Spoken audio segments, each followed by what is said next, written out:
Φίλες και φίλοι του Apex, ξεχωριστή στιγμή, ένας από τους μεγαλύτερους παίκτες στην ιστορία του ευρωπαϊκού μπάσκετ, ένας από τους πιο λαμπερούς Αμερικανούς που έχουν πατήσει ποτέ το πόδι τους στα ευρωπαϊκά παρκέ, είναι εδώ μαζί μας. Τζο Αρλάουκας, χωρίς περαιτέρω εισαγωγές και γυρλάντες. Δεν χρειάζονται. Τζο, it's always a pleasure talking to you. It's always a pleasure to do anything with you guys in Greece, man. I love the country, I love the people, and every time I get an opportunity, I love to talk to you guys. We had the opportunity to talk about basketball, but at the same time to talk about your new favorite adventure. Is it correct to call it like this? I'm talking about you as a youth coach, Navarino Challenge, and all the stuff that were very, very interesting during the previous months.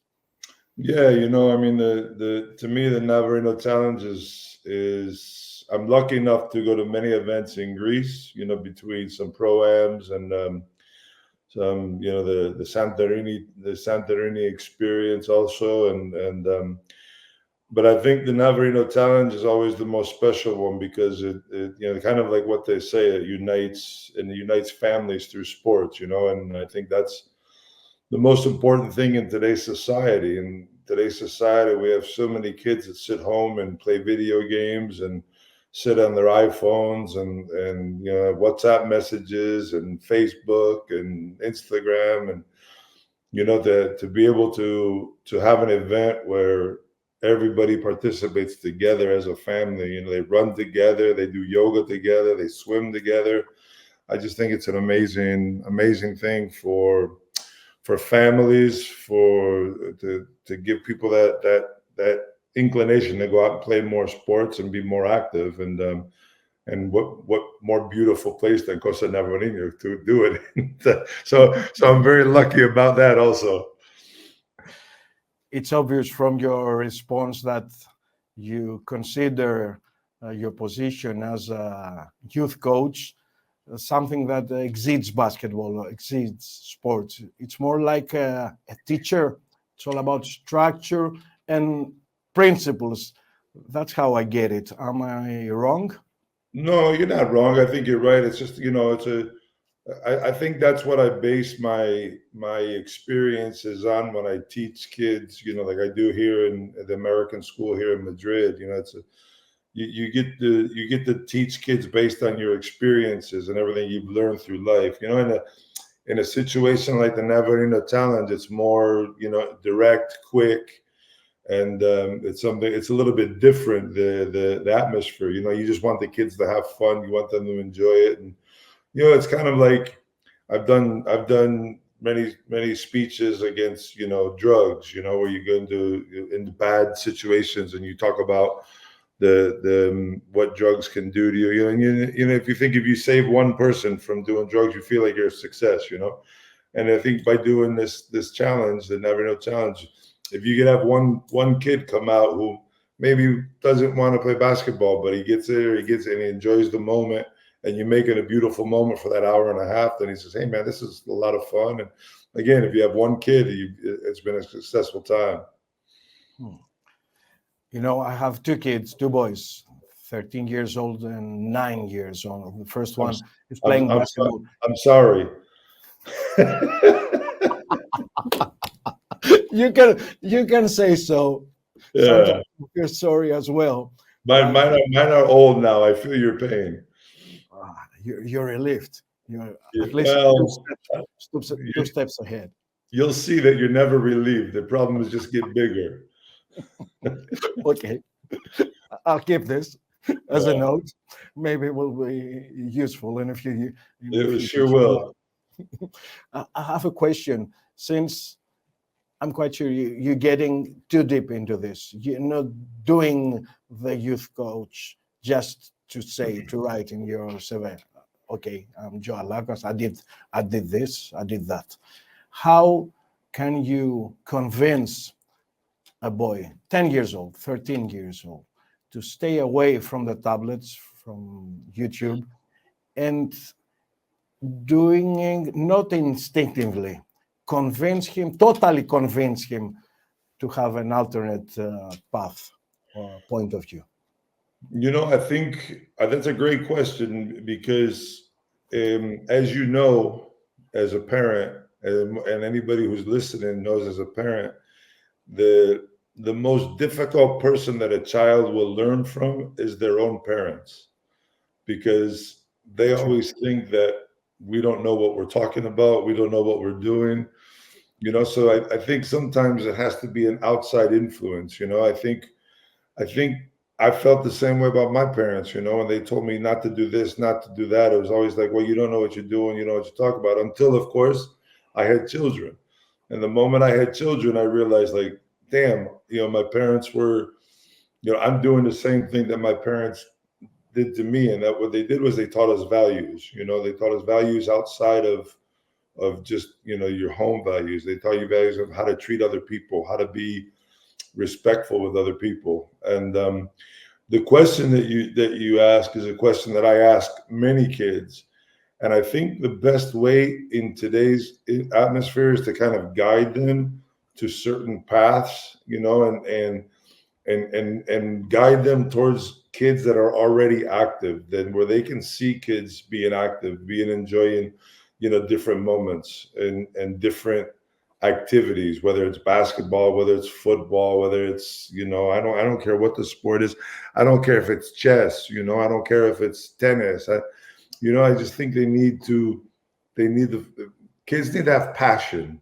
You know, I don't think anybody has passion anymore for what they want to do in life. And without passion, I don't think you could really do anything. And if you can install that passion into them, then you've done pretty well as a father or a mother or as a parent. But it's difficult nowadays because you guys, as young parents with younger kids, you're fighting against the elements, you know, and there's so many elements to fight against. You know, when I grew up, we had one video game that would keep us in the house. You played for 20 minutes and you were bored out of your mind. You wanted to go out and play.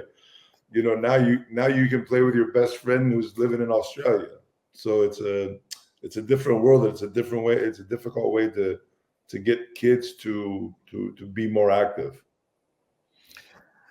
I have already underlined this phrase of yours, install passion, and I promise I'll use it, but I will mention the one who taught me this. You. How did the kids respond to your method, trying to install them passion during your days in Navarino Challenge? I think they responded well because we made it fun, you know. We made it more as if it was a good time for them, you know, because you know, kids don't want to learn in an hour and a half. They want to have fun, you know. So you have to kind of make learning fun. And I think me and Anessa, we did that because she was really good as far as like the ball handling skills and the things. And you know, of course, you know, some of the kids didn't speak that much English, so she was able to do the Greek part of it. But between the two of us, we were able to make it fun but yet competitive. And of course, they all want to be competitive. You know, kids just don't want to go out and do drills for an hour and a half because that gets a little bit boring. So we did little games, you know, shooting competitions, and you know, each team had to make it to a certain number. So I think that they were integrated into the drills. I honestly think it was one of our best ones because there weren't a large amount of kids. It was just the right amount of kids. I think it was like 20 something kids. And it was perfect because when it gets too big, it's more difficult to control everybody. So I thought it was one of our best basketball clinics at Navarino Challenge over the past 3-4 years. Do you use examples in your method? For example, a kid, watch how Spanoulis or Vesenkov prepares mentally and tactically about the game. Watch closely. Take notes. Does it work?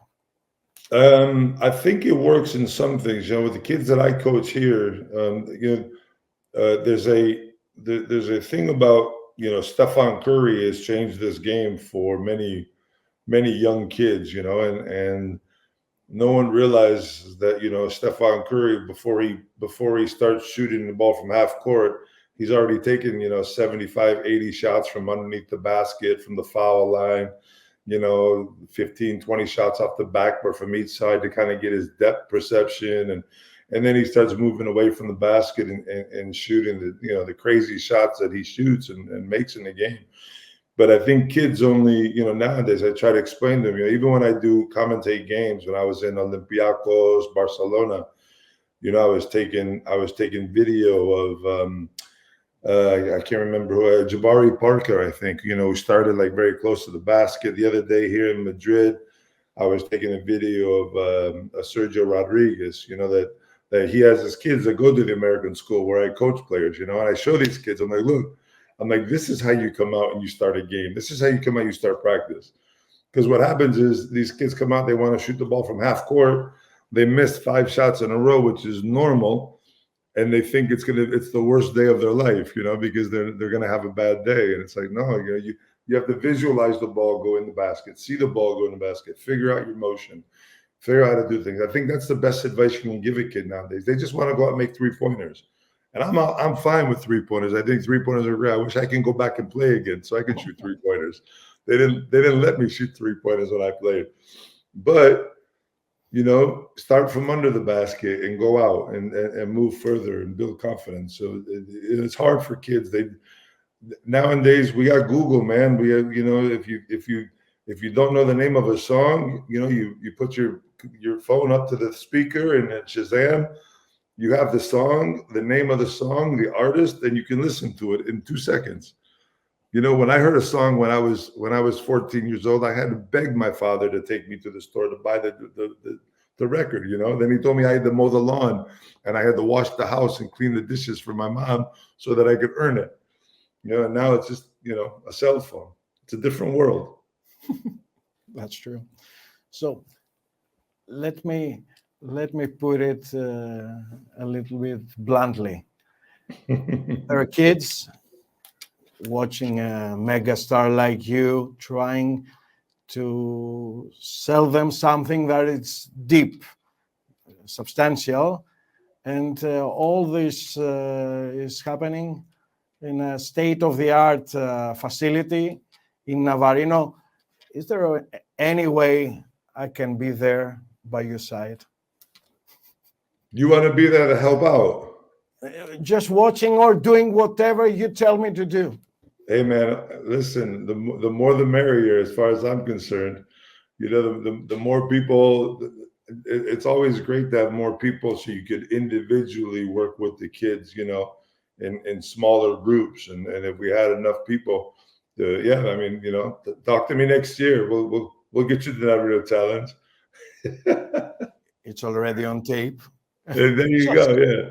Just in case you don't remember it, we are writing right now. Send it to Active Media. I think that our common friend Harris, which I would like to thank once again, will be by my side, not yours. Perfect. Let's talk about strictly basketball now. Okay. What about your favorite team, Real? In my eyes, it's in a league of its own. Signing Cambacho, the missing piece, the true leader of the team, you know, those big words that we, the journalists, use. Right. Is it true or not? I mean, first of all, it's not my favorite team. That's the most important thing. Okay. I don't. I've never actually had a favorite team. I've always told everybody my favorite team is a team that pays me. So since they don't pay me, they're not my favorite team anymore. Okay. You know, I have them in my heart the same way I have, you know, Basconi in my heart because I played 3 years there, and also in Malaga, even in Ike and Iris. You know, all the teams that I play for in Caserta also, you always feel like that's a part of. They're all part of your life experience that made you who you are today. But man, to answer your question, when when Capasso is playing well, it's one of the best teams in Europe that I've seen in a lot of years. You know, they what they did last year is to me is still beyond belief. And almost, you know, after they were down 2-0 the Partizan, and they came back and won the 3 games, and they went in and you know, Sergio Llull makes the last shot against Olympiacos, and in just an unbelievable fashion. You figure that was, you know, that was it. You know, it would be like the hangover. They would be okay with next year. You know, we made an unbelievable run. This was the most historic run. To me, it's one of the most historic runs ever at the end of a season. And but man, they sank Capasso, and it was like you said, it was like, you know, you make a puzzle, and you have no idea what that puzzle looks like until you put that last piece into the puzzle. And it looks like now that piece of the puzzle is him. And if he stays healthy and the team stays healthy, which is, you know, a long way to go. And, you know, they're a tough team to beat. But, you know, the Final Four, it's 2 games. You know, you have to win 2 games in a row. That's it. And then to win the championship, you don't have to win 1. So any given night, any team can beat anybody. You know, Barcelona played way better than Madrid did the other day. Way better as far as 40 minutes were concerned. And probably should have won that game, but Madrid pulled it out at the end. Now let's talk about Olympiacos. It's Greek time, Greek fans time, to be precise. How is life without Lucas and Vezenkov? Can they repeat themselves without those 2 key elements? Yeah, I mean, I think they can. You know, that those, you to compare them to Madrid, for example, you know, Madrid didn't lose anybody, and they added a player that they already knew. So the time to adapt to each other is obviously minimal. You know, it's a lot less. Where you lose Costas and you lose Sasha, you lose 2 guys that are the guys who took over games at the end of a game, and they took over the game during the game. And now you have, I think you have a bunch of players that are very, very good players, but they haven't taken on that role yet for their team. You know, I think Sigma's a great signing for a team like Olympiacos because of the offensive movement, but he's also the type of player who's a little bit, you know, he's a little bit shy, let's say. He's not as aggressive as other players. So you never expect Luke to take over a game. Brasdeikis was a phenomenal signing, I think. But again, he feels like he needs to be a guy that's most comfortable within the system, you know. So I think the advantage that Olympiacos has is they have an incredible coach in Coach Bartzokis, and he'll figure it out. You know, they started a little bit slow. It's a difficult offense to run that Coach Bartzokis displays for his team. It's a difficult offense to run with new people and do it for 40 minutes. And you saw games where they ran really well, and like the Barcelona game, it was like in the end of the game, they just stopped shooting. They stopped playing, you know, they started playing one-on-one. So I think it's just a matter of time before they get to the rhythm that they had at the end of last year. But they need that 1 or 2 guys on the team that will take over a game at any point. And once they find that, they'll be okay. I have a question regarding this so-called impeccably set motion offense. I'm a very big fan of the San Antonio Spurs and Coach Popovich's fundamental views regarding basketball. So it's apparent that I love watching Olympiacos. Yeah. Why it's so difficult to get everybody on the same page when we're talking about this kind of offense? Because a lot of it, I think, has to do with chemistry. You know, there's a lot of chemistry between players that's important when you run that type of offense. You know, I always call it like a motion offense, or some people call it the old Princeton offense, you know, with the backdoor cuts. And I think there's a certain chemistry that has to be built within the players You can know the system, and you can know when you have to cut, when you have to come back door, when to pick and roll. Yeah, you know all that stuff, but you're missing that chemistry that you had, maybe between Lucas and Mustafa Fall, who cut to the basket, and he knew when to put it up and get the alley-oop. So those are things I think the chemistry is built throughout the season. And I think that's one of the things that Coach Bartzokis does best, is he creates the chemistry within the team. Olympiacos is, we always call them the Warriors, because they were always the team that, even when the team wasn't good, you knew it was never going to be an easy game, because they come out and fight every day. So between that Warrior attitude and between the fact that you have a great coach, they'll be there at the end of the year. I'm not too worried about Olympiacos' the future of their season. I think they'll be around again. It was tough to see them lose last year because, I really think that they deserved it. I think they were the best team in the league last year. But again, it's one game and one shot by Sergio Llull that changed history. It's always like this, talking about basketball surprises. Yeah. Of course, you can recall memories from Ray Allen's last second shot back in 2014. That's what I mention every time we're talking about experience like this. Yeah. Last second shots and stuff like that. Now let's talk about Panathinaikos. Oh, I'm sorry. No, go ahead. Okay. Big money. They spend big money during the summer. They sign big time winners, coach, players, everybody. And now they have high hopes. How things going in through your eyes? I think I love. I was at the Panathinaikos Bayern game this year, doing the sideline game, doing the game on the sideline, and it's to me, number one, it's incredible to see the fans back. After seeing a couple of years where the fans weren't coming to Oaxaca. Oaxaca is still one of the greatest arenas to play in Europe, as far as I'm concerned, especially when it has that kind of ambiance.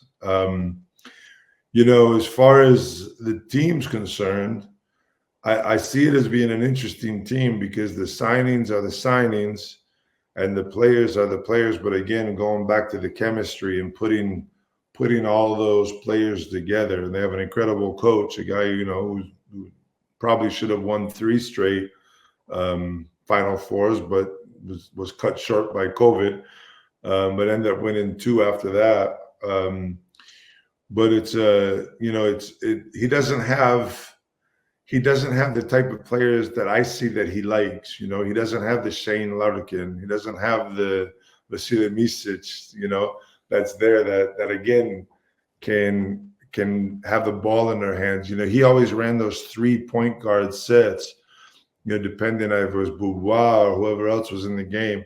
He loved to go with those 3 small guys and the 2 big guys inside. And I don't see the same type of team that he's coaching that he had in Efes. It's a different type of team, which is, it's a great team. I mean, the players are amazing. They have a great roster.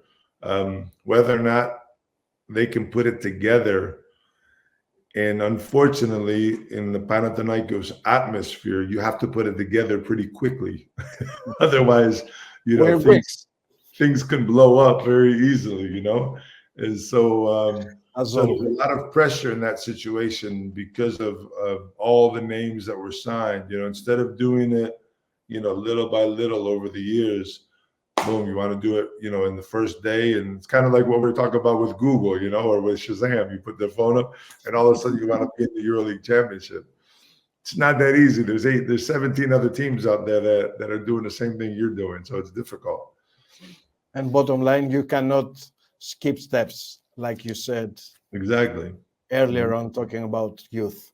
Yeah, it's a process, man. It's to win this league is a process, and it's a long journey. It's there's no sprints. You have to just take it one day at a time, one game at a time. Like we say, every game matters. And when you want to buy a title, it's not as easy as you think it is. It's much more difficult.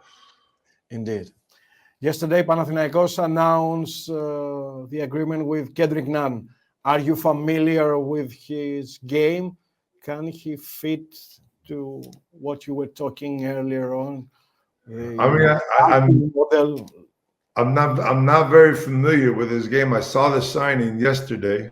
I saw a thing on Instagram. I think I'm not very familiar with his game, but again, I think Coach Adaman knows what type of players he needs. You know, that's one thing that he's really good at. He knows the type of player he needs, and you know, there's always a little bit of a risk when you sign somebody from the NBA who doesn't have much European experience, you know, coming over here to play in different atmospheres, you know, with the different types of coaching staffs and you know, everything a little bit different. So, you know, you look at guys like Kemba Walker, who's come over from the NBA. You look at Jabari Parker, who's come over. Jabari seems to be doing okay. You know, Kemba Walker didn't play too much in the beginning of the season, but you know, a lot of it is adapting to a different society, different rules, different cultures, different coaches, different philosophies. So you know, it's always a risk when you bring in somebody that doesn't have that much experience. But like I said, Coach Adaman knows the players that he wants, and he knows the players that he needs, and he knows how to get a lot out of them, because he obviously does something right, since Misic and Shane Larkin stayed around for so long with him to continue that run, you know, and players like Tibor Pleiss and Brian Dunstan, they stuck around for years with him. So he'll find the right formula, I think. It's just they want to do it very fast, and that could be dangerous. Okay, you're clear, crystal clear. Now let's move to the final part of our interview. It's my favorite, I have to admit. 8 questions, 2 names per question, 1 choice. And if you want, you can talk about your choice. Wait, you're gonna give me the question and the 2 names, and I have to choose one? Yeah. Okay, that makes life a little bit easier. Okay. It's as easy as it sounds. Okay. Let's start with the active players. Mike James or Shane Larkin? One-on-one, playing one-on-one. Who would win? Who would win? Yeah. Great question. I would think James would probably win that matchup because of his ability to post up in a one-on-one game against Larkin. But man, let me know if it happens, and because I want to be there.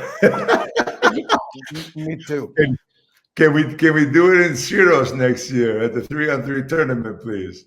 Excellent idea. Yeah. I'm sure that Gary right now is writing down. Shane and I are pretty close, since I've done the interview with my podcast with him. So you know, when he saw me this year in Greece with everybody, he's like, "Man, why wasn't I invited?" I said, "Don't worry, next year you'll be here." Now you're gonna ask you, why did you prefer Mike James? I know, right? Yeah. A new chapter starts. Yeah, exactly. Second questions. Wizards, pace dictators, you can call it whatever you like. Milos Teodosic or Chacho, Sergio Rodriguez? Oh,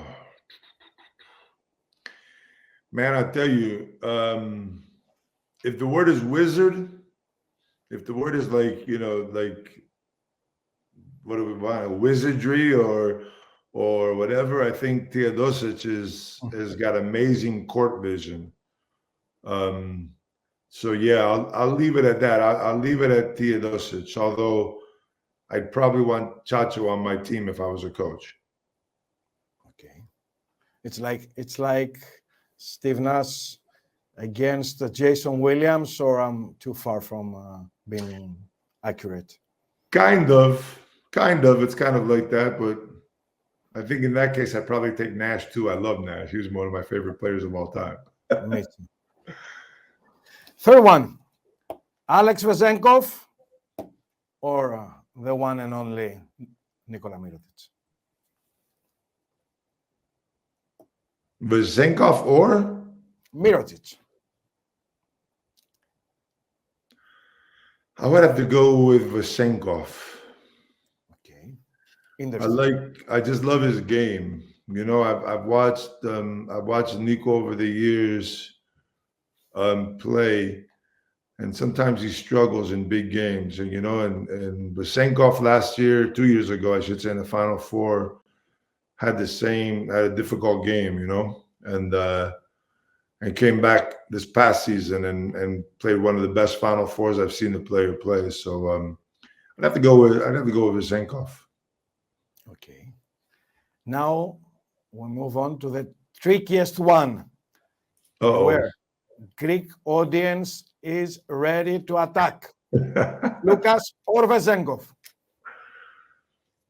Who's Lucas or Vasenkov? I'm sorry, Lucas or Wokap. You know, I'm overwhelmed before I questioned.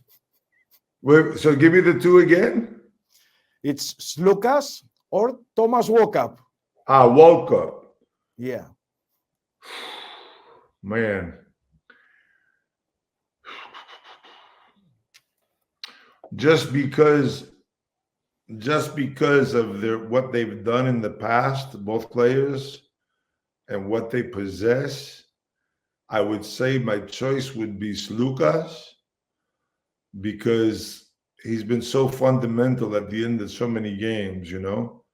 And I didn't like to see him leave Olympiacos either, so it wasn't my favorite thing to see happen. If he would have made that shot in the Final Four against Real Madrid at the end of the game, I don't think none of this would have happened. But he also, remember, he made that shot at the three-pointer at the buzzer against Fenerbahce in Game 3, which and with many other shots. So I love watching Thomas Wokap play. I think he's a great point guard. He's a great team player. But if I had to choose between the two, I'd probably take Lucas. Okay. Now let's move back approximately 40 years ago with the last three questions. Gallis or Oscar Schmidt, strictly as scorers? Man. You know, I unfortunately, I've only seen Gallis play a couple times. I think I actually played against him one time when I was in Victoria, and it was the end of his career, and he didn't play that much in the game, I believe. I remember with Panathinaikos, and we played in like a small court somewhere. I think Paspov was on the team also, and I think Gallis was on that team, but he didn't play much. And so I've never seen him play, and I got to play with Oscar Schmidt, which was quite the experience in Caserta.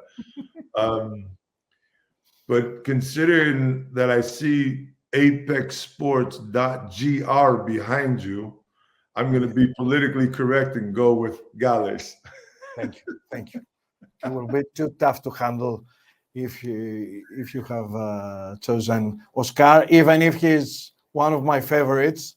Hey man, maybe I'll tell you a little story. My first game that I played with Oscar Schmidt, he shot 29 3-pointers in one game.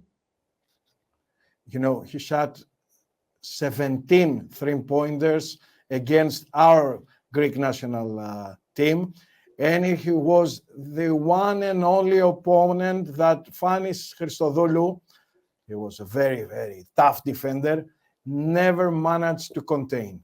Yeah, he went against Drazen, he went against Gallis, he went against Divac, Raja, he went against you, he went against Roy Tarpley, and he did pretty well. But against Oscar, never.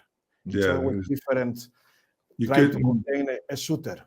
You couldn't stop Oscar because he would not stop shooting. He had no conscience. You know, even if he was missing, he would just keep shooting.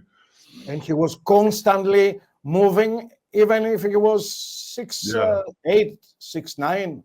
something like this. Yeah, and that was the thing. He was a lot taller than people ever. If you never saw him play, if you never saw him in person, you never thought he was that tall. But he was taller than I was. Indeed. And the last one, strictly as scorers once again, Bob McAdoo, Τζο Αρλάουκας. Man, I mean, I'm gonna take myself, obviously. Okay. but I will say that I think for my generation of players that came to Europe to play, I think it was Bob McAdoo that kind of paved the way for us. He was kind of like the pioneer, even though there was a lot of people before him that came to Europe and played basketball. Bob McAdoo was the most famous one that I remember. I think McAdoo played for the Buffalo Braves for a few years when I was growing up in Rochester, New York. So I'd already heard, they used to have the phrase "two for McAdoo," in the stadiums. So he was kind of the guy that made us realize that there was another opportunity out there other than what used to be, the CBA or the other leagues that were different leagues other than the NBA. And my real ambition in life was to play baseball professionally. It had nothing to do with playing basketball professionally. But once I became a basketball player and went to school to study and play basketball, it was guys like Bob McAdoo who I looked into, and for me, Ricky Brown, who I played with in Malaga, was another guy that I didn't know him until I got here. But they're kind of guys that made this all possible, and thanks to those guys, they gave me as a young kid growing up in Rochester, New York, a different mindset to do things differently. And I did an interview yesterday with Nigel Hayes Davis for my podcast, and he said the same thing that I've always said. It's hard to believe that this little kid in my case, from Rochester, New York, lives in Europe, travels all over the place, has incredible friends, both in Greece and Italy and Spain. And I have friends all over the world thanks to this sport. So, it's hard for me to choose myself over Bob McAdoo because he kind of paved the way for me. But, I was a pure scorer. So that, I gotta choose myself. I'll go with you, even if Bob McAdoo was one of my childhood idols back in the day. Absolutely. I'm Julius Erving. I'm Julius Erving 100%. That was my childhood idol. So it's all those guys in that generation that were just amazing players. Most of the people remember Uncle Bob as a great scorer coming from a bench during his late days with the Lakers, but most people do not recall the fact that he's the last player in NBA history to average 30 points and 15 rebounds. Out of this world. He is. I didn't know that. 1974. Really?